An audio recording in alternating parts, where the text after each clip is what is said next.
Highlight bagi perlumbaan tadi di peringkat awal, kita lihat bagaimana Faris Putra dan juga Pak Sarmun cuba memberikan tangan pada Kip pada lap yang pertama, tapi selepas itu Kadir dan Pawi berjaya melepasi kedua pelumba ini dan terus meninggalkan mereka jauh di depan.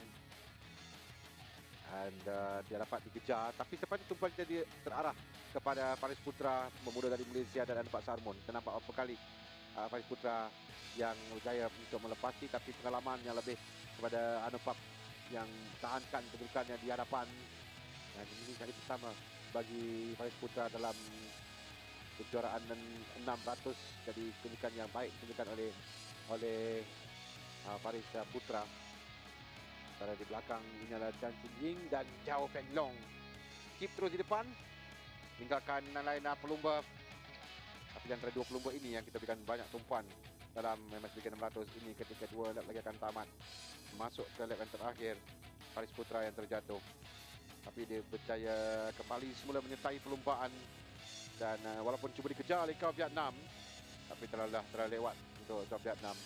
Tapi kita sampai untuk memenangi perlumbaan di tempat yang pertama. Dengan Pak Sarmun di tempat yang kedua, Faris Putra di tempat yang ketiga.